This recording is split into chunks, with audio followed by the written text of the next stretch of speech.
Assalamualaikum warahmatullahi wabarakatuh. Selamat pagi, salam sejahtera bagi kita semua. Para sahabat energi sekalian, seperti biasa kita hari ini bertemu dalam podcast mengenai e-mobility dengan tamu kita hari ini adalah Bapak Dr. Insinyur Hamam Riza, MSc, sebagai Kepala BPPT yang berkesempatan pada hari ini hadir bersama kita. Pak Hamam, sebelum kita mulai, seperti biasa, kita sampaikan salam kepada kawan-kawan dulu. Oke. Salam energi. Baik. Sahabat-sahabat energi sekalian, Pak Hamam Riza ini memimpin BPPT atau sudah cukup lama berkarir di BPPT, Pak ya? Oh iya, betul. Dan 33 tahun. 33 tahun. Iya. Lumayan lama itu. Iya. Tentu BPPT sudah seperti rumah Bapak sendiri ya Pak ya. Betul, Pak.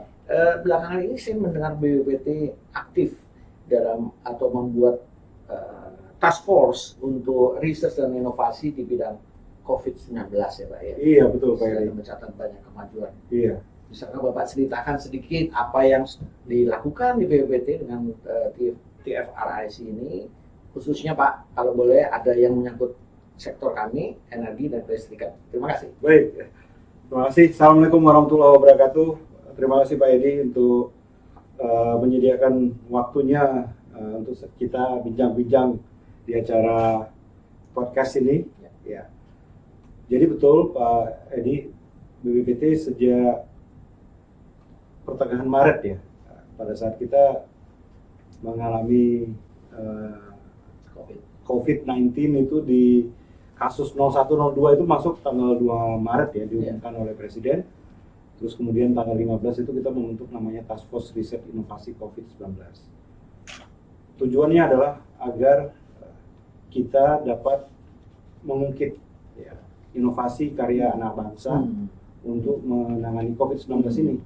Dan kita ketahui bahwa dalam rangka kita harus bisa mengendalikan ya COVID-19 ini, kita tentu saja memahami perlunya 3T itu.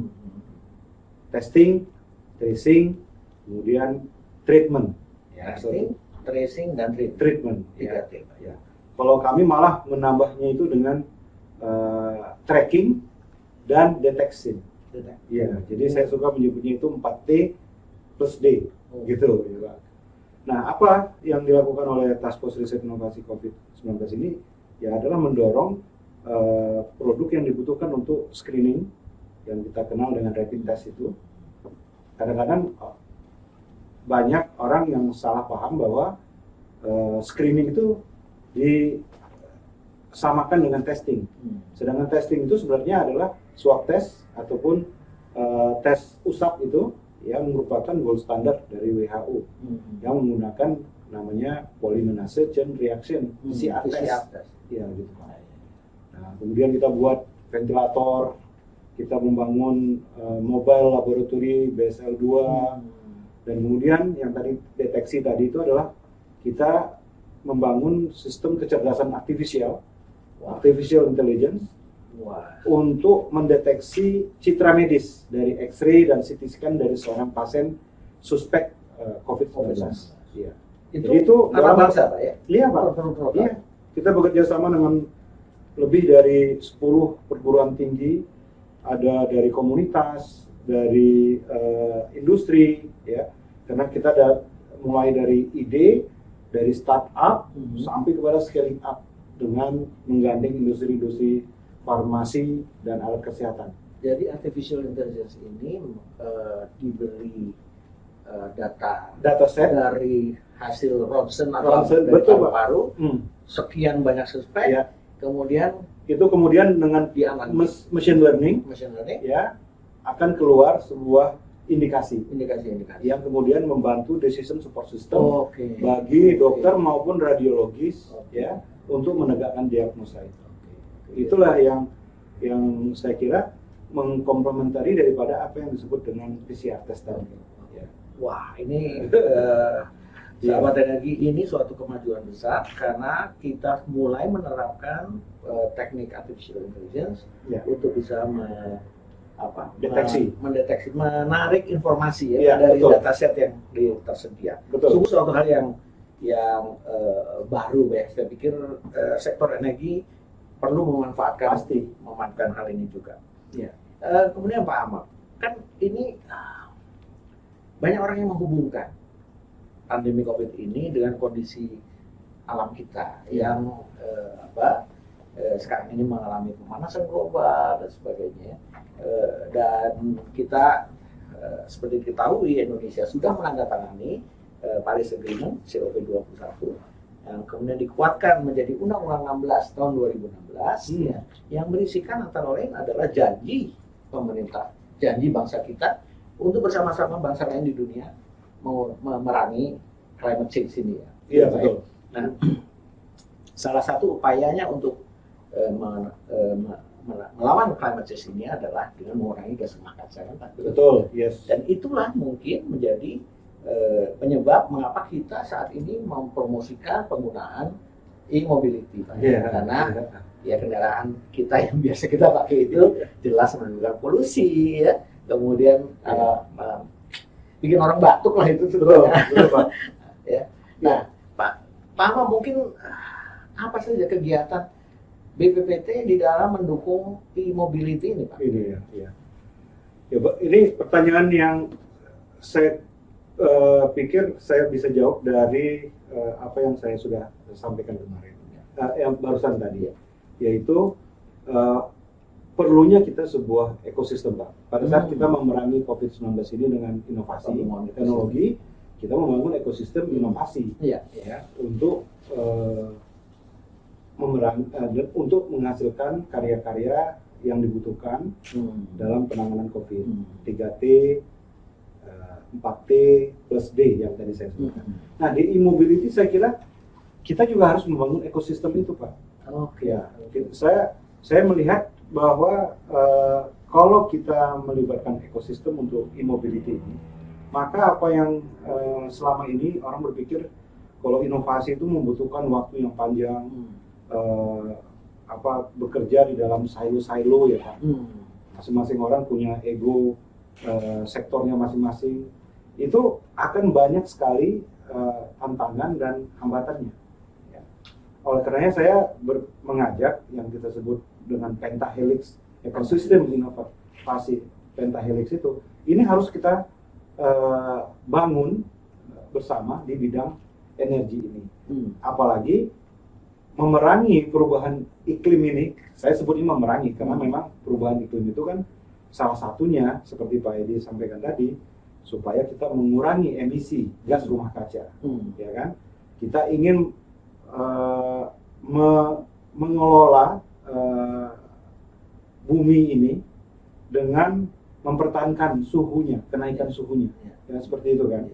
Nah, oleh karenanya pola pikir ekosistem inovasi inilah yang saya ingin bawa ke dalam upaya kita mencapai e-mobility. Kalau di e-mobility itu yang sudah kita lakukan cukup banyak Pak. Dan kami harapkan dengan kerjasama bersama-sama dengan PGCI, kita bisa menguatkan ekosistem tersebut. Beberapa hal yang sudah dilaksanakan oleh BPPT seperti misalnya pengembangan fast charging station misalnya Pak. Ya, fast charging station. Kita menginginkan bahwa fast charging station itu bagian daripada ekosistem dari kendaraan bermotor listrik berbasis baterai kan pastinya kan Pak. Dan di situ kemudian terkait juga dengan upaya-upaya pembangkitan listrik ya seperti yang memang dikuasai oleh Pak Edi di bidang energi baru terbarukan, smart grid ya Pak, ya yang memang diampu lah oleh PGCI ini. Dan saya kira ini harus kita perkuat ya. Secara teknis kita bisa melakukan reverse engineering, itu yang selalu kita gunakan sebagai cara kita mengejar lompatan-lompatan dan melakukan lompatan-lompatan teknologi itu Pak. Ya. Jadi kita selain fast charging station, membangun smart microgrid di Sumba Barat Daya yang juga pernah dikunjungi oleh Pak Edi, kemudian memberikan pelayanan pengujian melalui Balai Besar Teknologi Konversi Energi untuk fotovoltaik, untuk yang terakreditasi. Kita juga mengembangkan pembangkit listrik tenaga panas bumi yang merupakan model daripada optimalisasi TKDN dalam membangun pembangkit listrik tenaga panas bumi maupun pembangkit listrik tenaga sampah misalnya Pak. Ini semua masuk dalam konteks perubahan iklim dan itu ada di dalam Sustainable Development Goals ya Pak, SDG. Betul sekali. Gitu. Inilah yang saya kira mungkin saya ambil kesempatan sedikit untuk menjelaskan kepada kawan-kawan sahabat energi kita bahwa yang disampaikan oleh Pak Hamam tadi mengenai fast charging station ini merupakan suatu tantangan karena sistem kelistrikan kita itu untuk bisa melayani fast charging station itu membutuhkan kapasitas yang besar. Dan kapasitas besar ini hanya terpakai atau terpakainya sewaktu-waktu tanpa suatu kalau kita mau membebaskan pengendara mobil itu dia kapan saja dia bisa ngecas kan harusnya kan. Dan sistem kita harus cukup fleksibel, sistem energi listrik kita harus cukup fleksibel untuk melayani permintaan dalam jumlah besar dalam waktu pendek yang dengan tidak mengganggu stabilitas dari sistem. Ini kalau cuma satu, nggak masalah. Tapi kalau ribuan nanti, itu menjadi suatu variabel baru yang harus dihitung atau diperkirakan oleh para arsitek sistem kelistrikan kita. Dan tadi disinggung juga kajian mengenai penempatan, gimana charging station itu ditempatkan. Sangat penting, kajian teknologi, ekonomi, regulasi dan sebagainya. Dan mungkin yang sangat penting juga Pak ini kan kesempatan kita men-charge baterai tadi. Betul. Itu ada kesempatan juga kita mendapatkan data dari kendaraan tadi ya Pak. Gimana itu Pak kalau penjelasan Bapak mengenai Jadi kan kalau kita ini saya ingin cerita sedikit mengenai program inovasi charging station yang merupakan salah satu flagship prioritas riset nasional Pak. Kita sudah mulai sebenarnya 2018, tapi ini sekarang di dalam RPJMN ini rencana pembangunan jangka menengah nasional 2020-2024 itu kita mendapatkan amanah untuk menjadi leading sektor untuk pengembangan fast charging station. Oleh karenanya di dalam kita melaksanakan kegiatan flagship ini, sistem pengisian kendaraan listrik umum ini, seluruh ekosistem dari SPKLU yang kemudian masuk di dalam sebuah sistem dinamik dari kendaraan bermotor listrik berbasis baterai (KBLBB) itu terdiri atas pengembangan charging station-nya sendiri, kemudian ada yang kita sebut dengan Charging Station Management System (CSMS). Kemudian infrastruktur pengujian untuk kendaraan bermotor listrik, charging station dan komponen pendukungnya. Kemudian kita juga melakukan pengembangan baterai untuk fast charging, penyiapan kendaraan uji untuk charging station, serta kajian infrastruktur kelistrikan untuk penempatan charging station tadi yang Pak Edi sampaikan, serta kajian tekno-ekonominya Pak, regulasi standar, dan apa yang tadi Pak Edi sampaikan mengenai sebuah pengelolaan dari dataset yang terkait dengan charging station. Karena SPKLU itu selain mengalirkan listrik, juga mengalir data transaksional antara baik dari kendaraan dengan charging stationnya, dengan pembangkitnya juga Pak, dengan pembangkitnya juga. Ini semua adalah bagian daripada sebenarnya big data untuk masa depan yang harus dimulai dari sekarang Pak. Jadi harmonisasi dan sinkronisasi data ini dari awal haruslah kita persiapkan dengan baik.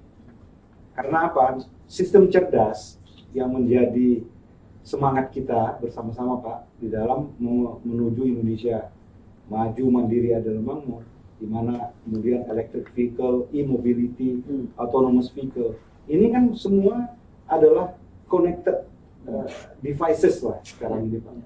Dan disitulah mengalir data yang harus dilakukan dari sekarang,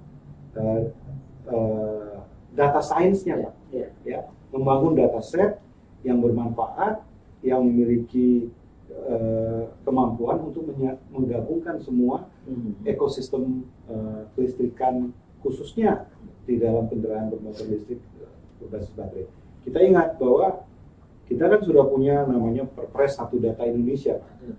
Leading sektor di situ ada Bappenas, ada juga Badan Pusat Statistik, ya BPS, di mana kami kebetulan karena sudah membuat strategi nasional kecerdasan artifisial, ini mengetahui sumbatan-sumbatan bagaimana membangun kecerdasan artifisial misalnya untuk bidang smart mobility ataupun smart city, itu ternyata memang membutuhkan data yang terintegrasi, yang sinkronis, yang bersih, yang betul-betul dapat dipakai untuk menjalankan, contohnya misalnya sistem ekosistem fast charging station ini Pak. Saya pernah melihat Pak suatu demonstrasi video saja ya, ya, mengenai bis listrik Pak ya, di suatu negara itu, di mana sistem IT-nya sudah sedemikian canggih ya. Data yang bisa dikumpulkan itu antara lain adalah data baterainya, ya, berapa historical ngisinya kapan, di mana dan sebagainya ya. Kemudian bahkan lebih jauh lagi, RAM-nya pun data berapa kali dia RAM dan sebagainya, sehingga bisa dibangun suatu profil. Kalau supir yang ini nyetirnya lebih baik daripada supir yang sana, begitulah ya. Itu luar biasa. Kemudian juga bagi si pengemudi itu diberi informasi mengenai jalan mana yang kira-kira macet, berapa antrian di depan. Ya. Penumpang sudah tahu sebelumnya kira-kira berapa waktu yang dibutuhkan untuk mencapai tujuannya karena dia bisa membaca gerakan-gerakan. Jadi ini sesuatu yang sebetulnya IT based, information based society. Ya. Inilah smart city ya Pak ya, saya kira ya. Smart city bisa kecerdasannya, dan tentu di bawah semua itu kan adalah data dan infrastruktur dari betul Pak IT. Jadi tapi terus karena ini juga berkait dengan stabilitas dari pasokan listrik kepada e-mobility tadi Pak. Iya, betul. Makanya mungkin Pak Amam bisa mensentrakan bahwa kenapa perlu tadi mini grid, micro grid untuk manage itu begitu Pak? Ya kita tahu bahwa memang apalagi kalau kita memanfaatkan renewable energy ya Pak. Satu aspek lagi itu ya. Satu aspek lagi ya. Percuma kita pakai mobil listrik kalau masih tetap dari pltu batubara. Iya. Kita kan mau memanfaatkan green economy kan. Ya. Makanya banyak orang bicara sekarang dengan visi yang jauh bahwa renewable energy itu ujungnya adalah cool earth. Itu seperti apa yang dilakukan oleh Jepang menyatakan itu sebagai cool earth forum, karena memang green energy ya, kemudian ekosistemnya itu juga hemat energi, itu kemudian menjadi sebuah sistem yang cerdas, otomatis, autonomous, ya, dan itulah yang memang kita sebut dengan smart city. Ya. Nah, untuk pembangkit Pak, seperti diketahui kalau renewable energy ini memang kami harapkan akan menjadi pasokan terhadap charging station ini, charging station. Dan kita tahu kalau renewable energy itu intermittent, kestabilannya memang harus menjadi salah satu indikator yang harus kita kelola ya Pak, supaya operasional daripada charging station itu betul-betul bisa optimal. punya operational excellence kan pastinya. Nah, disitulah kaitannya antara IT dan OT ini, Pak. Ya. OT adalah operation technology. Operational technology, ya, kita bicara tentang cyber security misalnya, itu pasti bicara tentang IT dan OT, ya. Nah, ini kita bicara charging station management system, itu adalah antara IT dan OT. OT-nya adalah charging station-nya sendiri, IT-nya yang running, ya, charging station itu sendiri. Dan itu termasuk bagian daripada bagaimana kita mengendalikan smart grid itu tadi, ya, microgrid, ya. Nah, saya pikir kita masih perlu mengejar banyak upaya-upaya untuk melakukan ini, karena kalau teknologinya saya kira Pak Edi pasti paham sekali ya, perkembangan teknologi. Kita bisa pernah sama-sama di forum bicara tentang AI untuk smart energy, ya Pak. Nah, tetapi di dalam kita mengimplementasikan teknologi itu, menerapkan teknologi itu, yang mana itu merupakan tugas kami juga Pak, sesuai dengan Undang-Undang Sistem Nasional Ilmu Pengetahuan dan Teknologi, Undang-Undang Nomor 11 Tahun 2019, itu kita itu adalah bagian dari tanggung jawab untuk menjamin keberhasilan penerapannya, Pak. Ya. Nah, bagaimana menerapkan smart grid ini dalam konteks charging station dan e-mobility misalnya, dalam arti luas? Maka kita harus melakukan regulatory sandbox, Pak. Karena banyak sekali sumbatan. Saya kan, kita lihat sendiri kebijakan-kebijakan terkait dengan mengejar ketertinggalan kita di dalam pemanfaatan energi baru dan terbarukan misalnya. Nah, itu karena memang peraturan-peraturannya masih membelenggu kita.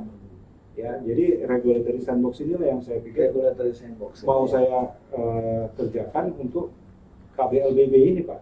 Kendaraan bermotor listrik berbasis baterai, bukan saja dari sisi penerapan teknologinya, tapi bagaimana teknologi itu bisa bermanfaat untuk misalnya menurunkan TDL gitu loh, Pak, misalnya. Dan ini kan saya kira sangat membutuhkan upaya kita mengumpulkan data, ya, tadi yang saya sebutkan, big data kelistrikan ini memang sangat diperlukan, dan itu dibutuhkan oleh berbagai permasalahan, berbagai upaya untuk mengatasi permasalahan kelistrikan dalam arti yang luas, Pak, di Indonesia. Ini maksudnya mungkin supaya sahabat energi jelas. Yang disebut sebagai regulatory sandbox tadi, Pak, ya. Kalau pengertian kami mungkin kalau kurang melengkapi, adalah suatu pendekatan di mana tujuan dari suatu katakanlah proyek teknologi, ya Mbak, itu dikedepankan sementara aturan-aturan hukum, ya, itu sementara dibuat, tapi diberi kebebasan dulu untuk menunjukkan hasilnya, dan kemudian baru dikaji apakah perlu penguatan atau perbaikan regulatory supaya ini bisa jalan gitu, Pak. Jadi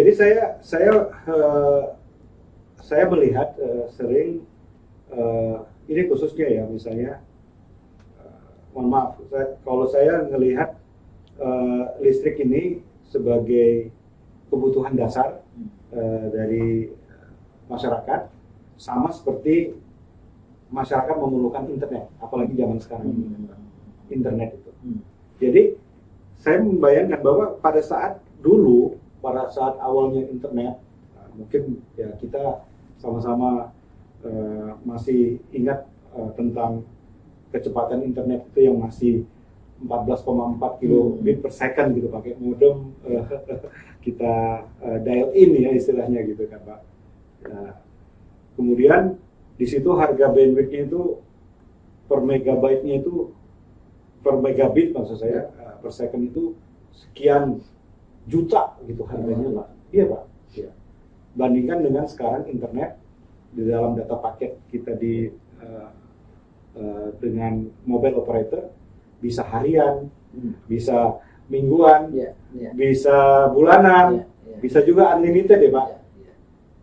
Dengan Rp5.000 pun kita masih punya data paket. Masih punya peluang untuk menggunakan data paket. Untuk menggunakan data paket.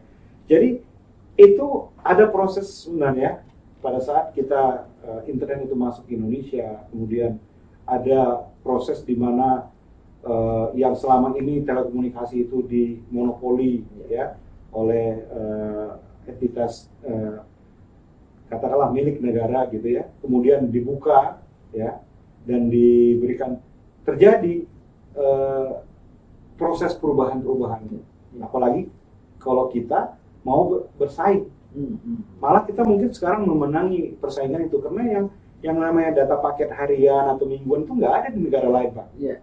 Tapi ada di Indonesia. Berarti kita itu sesuai dengan kemampuan orang Indonesia. Iya, sudah yang lebar itunya. Iya, sudah menyesuaikan dengan situasi dan kondisi.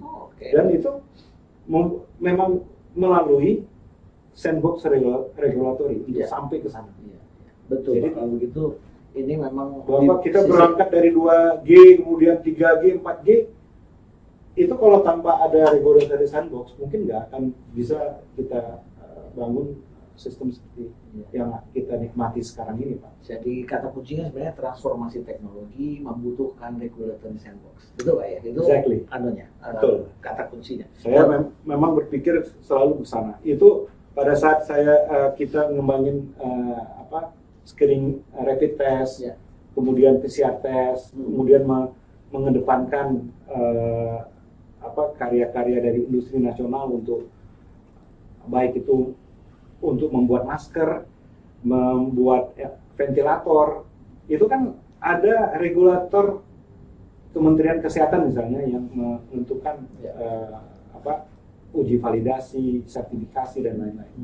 Ini memang menjadi pengingat kita semua bahwa seberapa cepat pun kita kembangkan inovasi itu harus didukung dengan kebijakan yang juga bergerak cepat, dinamis, sesuai dengan zamannya. Tapi kalau mengambil contoh tadi yang Pak, yang telekomunikasi yang akhirnya bisa terfragmentasi demikian indah ya sehingga tidak ada masalah dalam akses menjadi meningkat. Kuota juga menjadi cukup besar dan sebagainya ya, sehingga masyarakat bisa menikmati secara penuh ya manfaat dari situ. Saya pikir energi harus begitu juga Pak ya. Persis Pak Edi.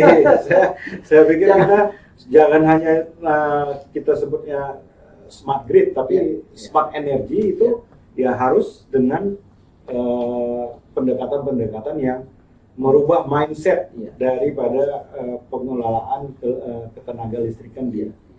Karena teknologinya sebenarnya ada. Tinggal kita bagaimana memanfaatkan menggunakan teknologi itu dan menyesuaikan regulasinya supaya sasarannya tercapai. Indah sekali Pak. Terima kasih atas pencerahannya Pak. Sama-sama Pak. Saya juga belajar ini dari Pak Edi. Ada Pak, mungkin kita masih sekitar data gitu Pak ya. Kan tadi Bapak menyebutkan ada ancaman juga kan, cyber security harus diurus ya.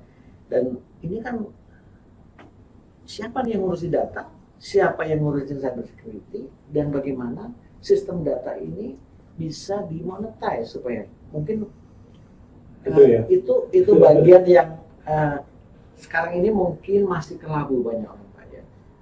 Banyak orang enggan mengumpulkan data karena tidak tahu mau diapakan datanya, dianggapnya sebagai beban. Padahal data set ini merupakan modal. Pak. Tuh. Mungkin Bapak ada pandangan mengenai itu Pak. Ya, memang sekarang banyak orang mengatakan data is the new oil. Artinya data itu begitu precious, begitu berharga. Dan kami mengalaminya itu sendiri bahwa untuk mengumpulkan data dan kemudian untuk memanfaatkan data itu betul-betul sebuah perjuangan bagi kita sebut itu adalah resiliensi, ketahanan, kedaulatan data dan ketahanan. Nah, ini termasuk untuk yang tadi Pak Edi singgung. Bagaimana data-data yang kita kumpulkan dari SPKLU misalnya, kalau misalnya ada fast charging, data yang ada di pembangkit-pembangkit kita, ya. Siapa yang berhak untuk mengumpulkan data tersebut? Ya. Mungkin mengumpulkan masih berkewajiban, Pak. Berkewajiban. Nanti kalau mau monetize baru berhak. Ya, jadi yang mengumpulkan itu tentu saja adalah operator, Pak. Ya. Operator dari berbagai fasilitas kelistrikan ataupun infrastruktur kelistrikan yang ada. Karena kan data tergenerate di situ, Pak. Ya. Data di kalau misalnya dalam hal ini PLN misalnya pasti memiliki data di pelanggan maupun di pembangkit kan, Pak. Ya. Keseluruhannya itu memiliki sebuah sistem informasi yang mengenerate data dan kemudian dikelola oleh PLN. Ya. Tetapi sebenarnya data ini bisa dimanfaatkan oleh pihak lain untuk berbagai over the top application dari sekedar memberikan pelayanan ini, kelistrikan.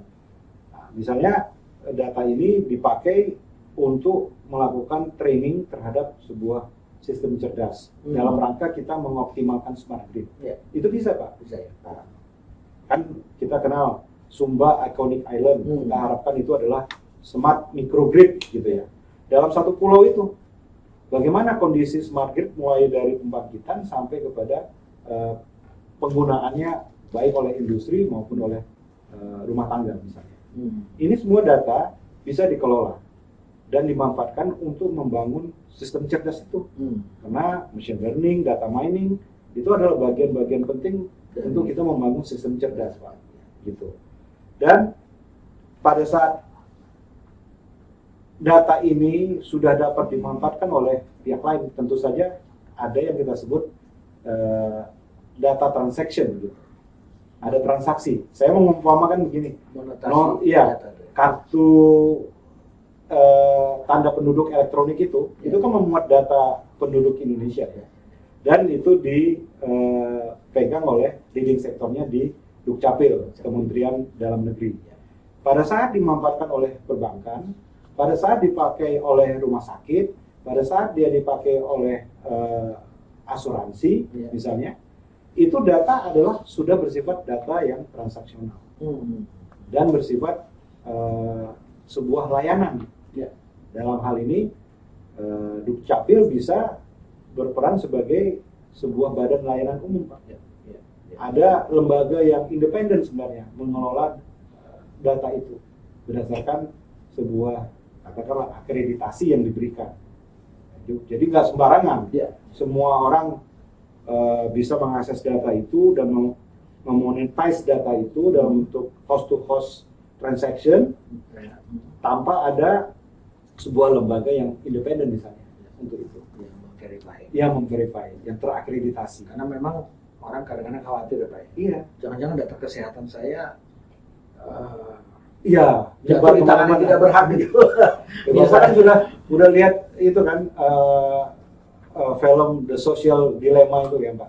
Yang terakhir ini Social Dilemma di mana data kita itu memang dipegang oleh misalnya Facebook atau oleh Google sekalipun, kemudian dia betul-betul bisa mempersonalize, ya kan, kebutuhan-kebutuhan kita.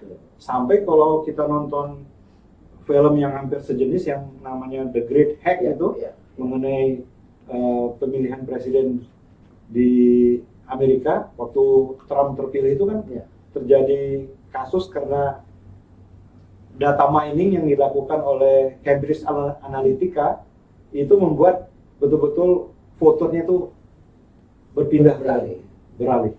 Dan memang ini sejalan sebenarnya, Pak. Kan iya. Di konsep marketing sekarang ini itu ada yang namanya personalization dan hyper personalization. Jadi memang yang diarah memang spesifik kepada karakter orang-orang yang dia pelajari betul dari data tadi, sehingga bisa sangat efektif ya kampanyenya. Iya, Pak.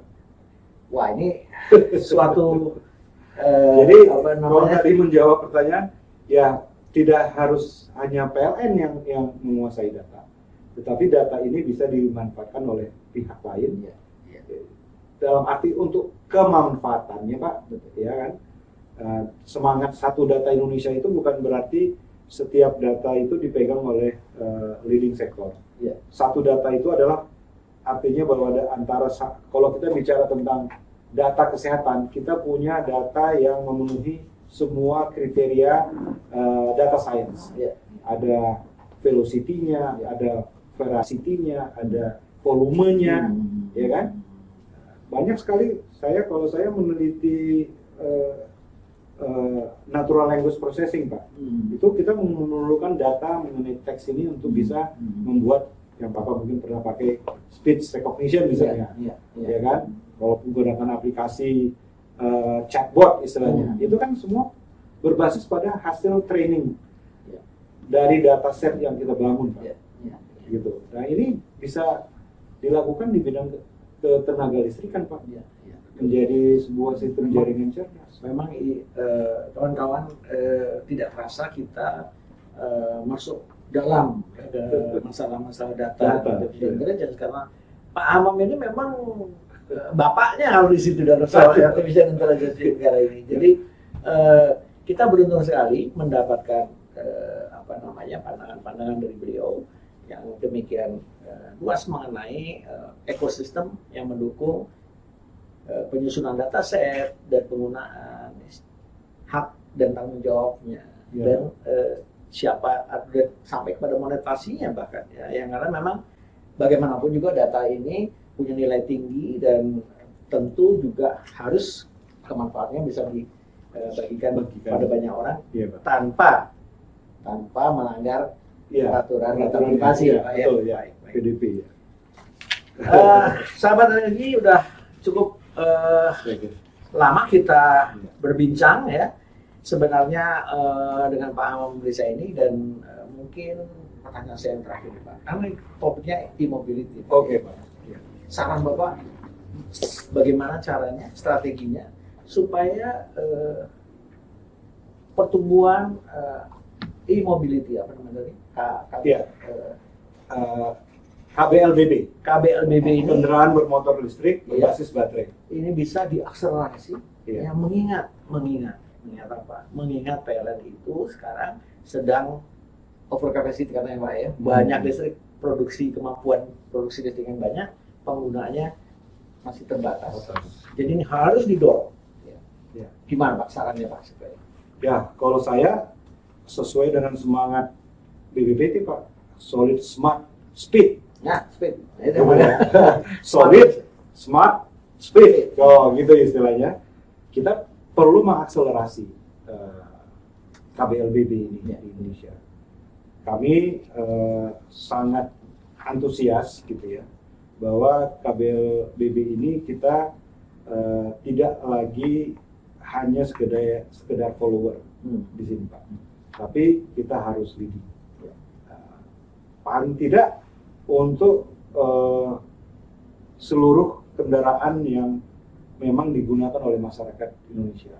Ya, kita harus bisa menguasai teknologinya dan kemudian menjamin bahwa penerapannya itu juga bisa terlaksana dengan cepat. Jadi ada akselerasi. Akselerasi. Kalau saya pinjam kata-kata tadi, bisa diperoleh dengan membangun ekosistem. Iya. Di mana di sana ada inovasi. Ada inovasi. Ya, inovasi. Misalkan bagaimana kita membangun KBLBB dengan TKDN yang mumpuni, Pak. Begitu. Jangan lagi sudah terjadi, kemudian baru kita berusaha mengejar TKDN. Tidak, dari awal sudah ada mindset bahwa misalnya kan R&D untuk KBLBB ini ya minimal 20%, supaya memang kan namanya juga ilmu pengetahuan dan teknologi itu adalah landasan ilmiah di dalam perencanaan pembangunan.